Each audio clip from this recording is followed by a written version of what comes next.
Hello guys, welcome back again to my channel bersama saya Hansen di sini dan seperti biasanya setiap harinya saya akan buatkan video seputar cryptocurrency. Apa kabar kalian hari ini semuanya? Semoga dalam keadaan yang baik-baik saja. Teman-teman, di video hari ini kita akan kembali membahas in terms of price action kira-kira apa nih yang sedang terjadi di Bitcoin dalam 24 jam terakhir.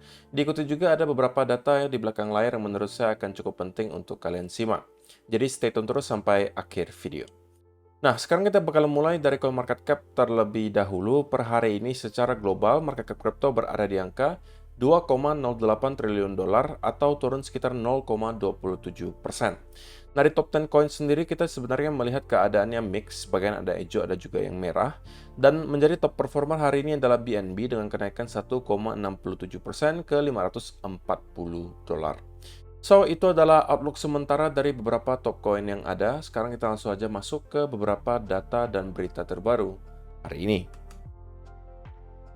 Yang pertama, teman-teman, untuk kalian-kalian yang mungkin merasa bosan melihat market yang choppy selama berbulan-bulan terakhir, dan start mempunyai keinginan mungkin untuk keluar dari market hanya karena kalian tidak sanggup untuk menunggu volatilitas atau kenaikan dari Bitcoin kembali datang, maka ini mungkin bisa menjadi sedikit reminder untuk kalian bahwa dalam beberapa minggu ke depan, teman-teman, akan ada banyak sekali event besar yang kemungkinan besar bisa menciptakan volatility untuk market, tidak terkecuali Bitcoin.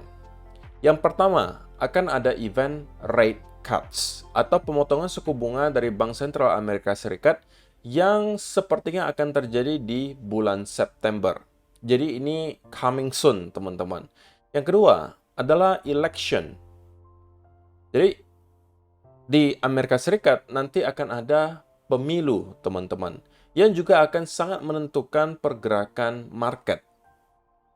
Karena jika pasangan Kamala Harris yang terpilih atau pasangan Donald Trump yang terpilih, masing-masing mempunyai kebijakan mereka mengenai perekonomian dan lain seterusnya, yang tentunya akan dicoba analisa oleh para investor. Nah, kalau misalnya salah satu dari mereka yang terpilih, apa yang para investor harus lakukan? Mereka sudah mungkin merencanakan dari sekarang. Misalnya, kalau Donald Trump yang terpilih, mereka akan kembali memasukkan uang mereka ke dalam risk asset.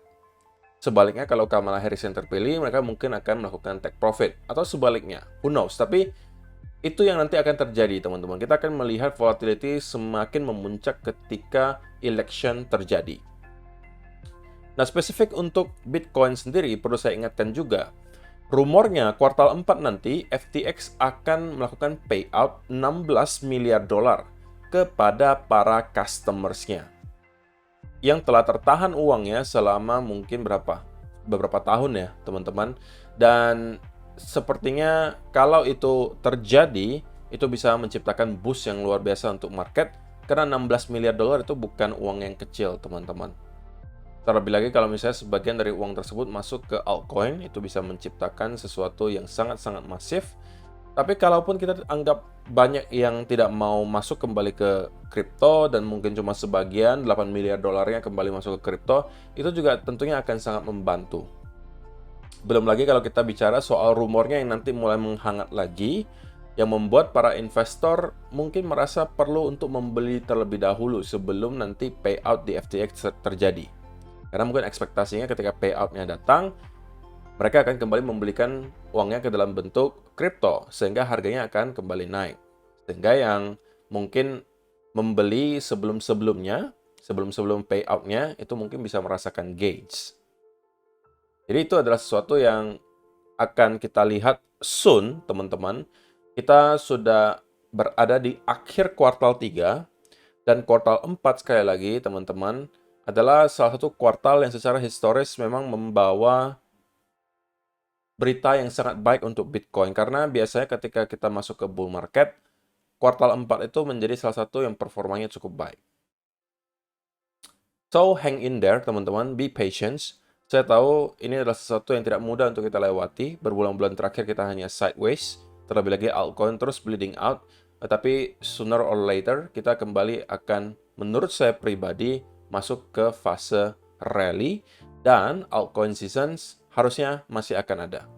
Saya masih termasuk orang-orang yang percaya bahwa altcoin season di cycle kali ini masih akan tetap ada.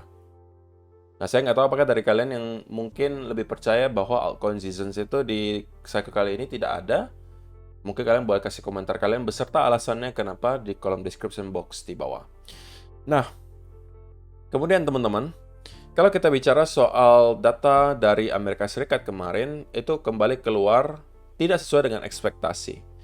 Core PCE Price Index dan juga PCE Price Index itu sebenarnya ekspektasinya mengalami kenaikan masing-masing 0,1%. Tapi pada kenyataannya kita melihat angkanya stay di 2,6 dan juga 2,5. Sekali lagi ini harusnya merupakan berita yang cukup positif untuk market.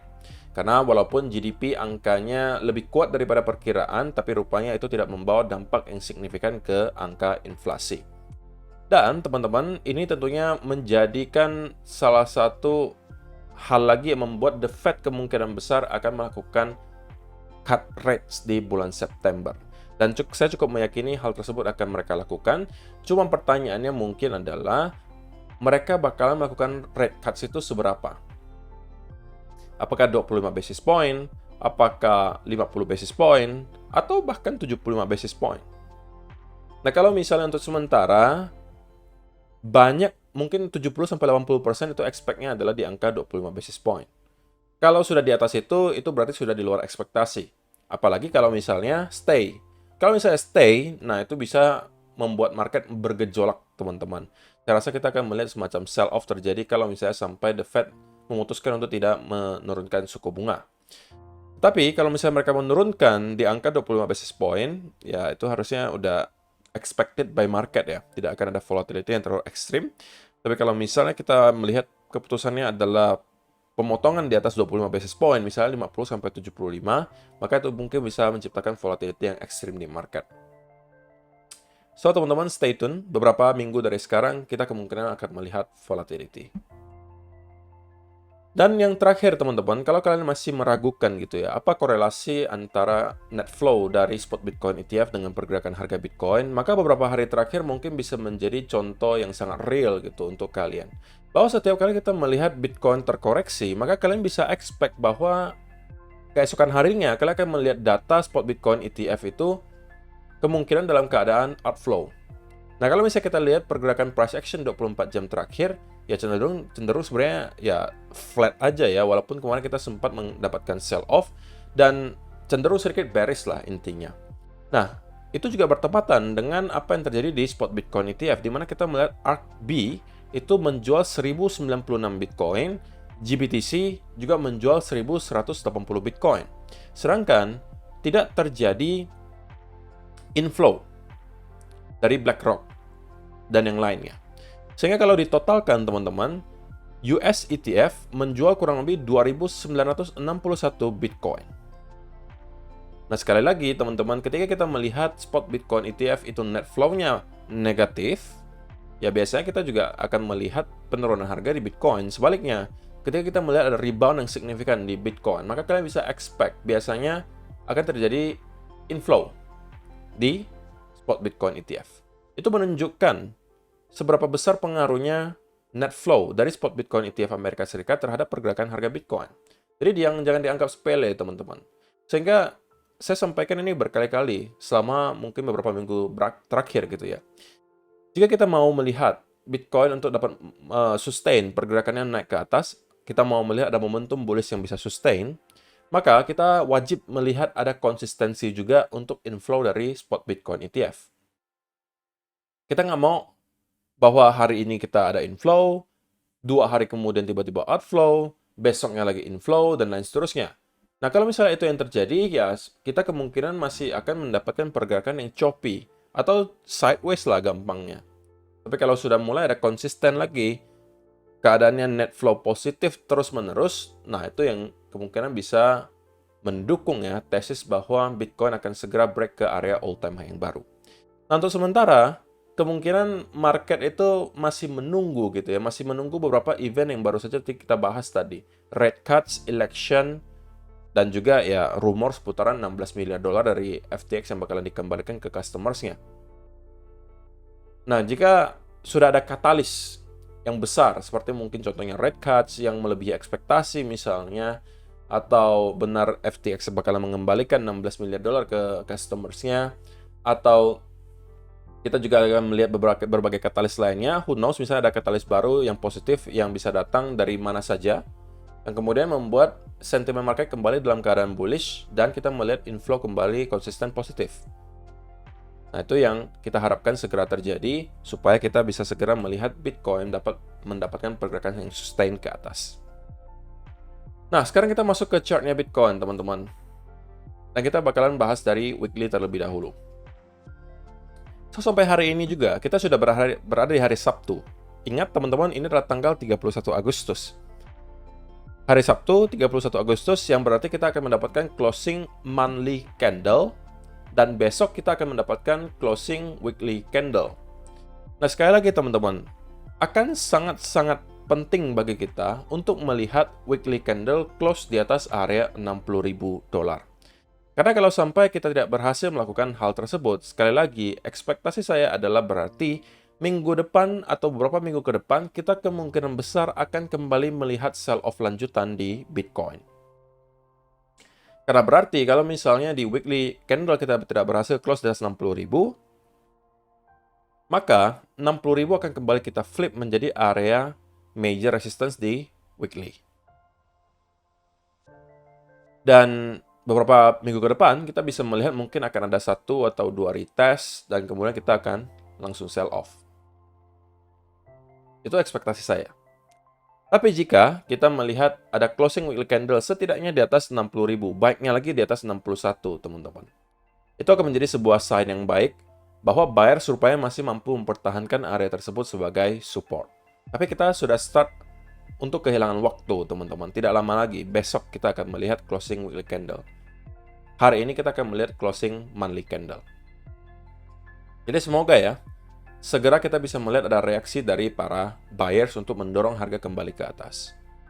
Sebenarnya teman-teman, kalau kita lihat dari daily sendiri, ya sebenarnya potensi untuk kita kembali reclaim ke 60.000 itu tidak kecil sebenarnya. Kenapa? Karena kalau kita lihat beberapa daily candle terakhir, wick yang tercipta di bawah itu cukup panjang, menunjukkan setiap kali ada percobaan untuk mendorong harga di bawah 58.000, itu selalu mendapatkan rejection, dan juga rejection. Nah, jadi kalau kita lihat di daily, sekarang itu kita melihat ada pertarungan yang sangat keras dari para buyers dan juga sellers. Para sellers tidak mau buyers mampu reclaim di atas 60 ribuan, di sini selalu kita tahan. Sedangkan buyers tidak mau kehilangan area 58. Jadi tercipta semacam range di sini. Sehingga di video kemarin, teman-teman, saya sampaikan bahwa sebenarnya ini sekarang kita berada di gray area, teman-teman. Area yang sebenarnya tidak terlalu ideal untuk kita tradingkan. Tetapi kalau kalian memang memaksa untuk mau trade, maka saya sampaikan di video kemarin, saya justru short term cenderung dalam keadaan bearish. Kenapa? Karena ada potensi bahwa yang kita lihat di sini adalah semacam konsolidasi. Dan saya sampaikan, setidaknya kalau kita breakdown di bawah area lower trendline ini, kita akan mendapatkan sell off setidaknya yang kembali nge-retest ke area low terakhir di 57 ribuan di sini. Atau kalau misalnya itu mampu kita break, maka next target kemungkinan akan ada di 56 ribu. Nah, saya tidak tahu apakah ada dari teman-teman yang sempat memanfaatkan setup short di sekitaran area ini, dan apakah kalian sempat take profit. Mungkin kalian boleh kasih komentar kalian di kolom komentar di bawah. Tapi kalau saya pribadi, teman-teman, saya sempat masuk dan saya berhasil menggeser stop loss saya ke arah entry ketika saya melihat Bitcoin telah berhasil untuk nyampe ke sekitaran area 57 ribuan di sini. Tapi kemudian kita kembali recover dan saya di take out dan keluar dalam keadaan break even. Yaitu tentunya adalah sesuatu yang baik juga karena kita justru melihat Bitcoin kembali reclaim ya, kembali di atas area trend yang di sini. Nah, itu sebenarnya justru adalah sebuah sign yang cukup baik di time frame yang kecil. Bahwa kita melihat ada sebuah fake out, kemudian diikuti ada recovery yang sangat signifikan. Dan kalau kita lihat di time frame yang kecil sekarang, di 15 minute terutama, maka kita berpotensi membentuk yang namanya ascending triangle di sini, teman-teman. Yang saya rasa kita akan break ke atas dan akan kembali ngeretest ke area 60.000. Jadi ini akan mungkin menjadi percobaan keempat atau bahkan kelima di sini. Ini mungkin nggak nyampe ya, tapi yang ini, Yang ini, ya percobaan untuk break di atas 60.000 lah intinya. Ini adalah percobaan keempat. Kemarin kita sempat break, tapi ini hanya fake out. Mudah-mudahan, kali ini kita bisa melihat breakout yang sesungguhnya, dan kembali reclaim di atas 60.000, dan start mendapatkan konsolidasi. Baiknya, teman-teman, kalau misalnya kita mendapatkan ada rally, saya mau kita bisa break di atas 61, kemudian start mendapatkan konsolidasi berupa pattern continuation. Kalau ini yang kita lihat, saya akan start untuk mencari peluang untuk long. Oke? Tapi kalau sebelum hal tersebut terjadi, saya akan prefer untuk stay away from the market terlebih dahulu. Setup yang kemarin saya ambil itu sudah berakhir dalam keadaan break even, dan untuk sementara menurut saya belum ada lagi setup yang bisa saya manfaatkan, selain kalau misalnya kita kembali bisa mendapatkan ada rally di atas 61.000 dan kemudian mendapatkan continuation pattern. Atau kalau market memutuskan untuk kembali sell off dari sini, maka saya tidak akan sell di sini teman-teman, karena menurut saya setupnya tidak lagi serapi kemarin. Oke, kita langsung sell off lagi dari sini, maka saya hanya akan menunggu kita mendapatkan break di bawah area pool of liquidity, kemungkinan di bawah 56.000 di sini.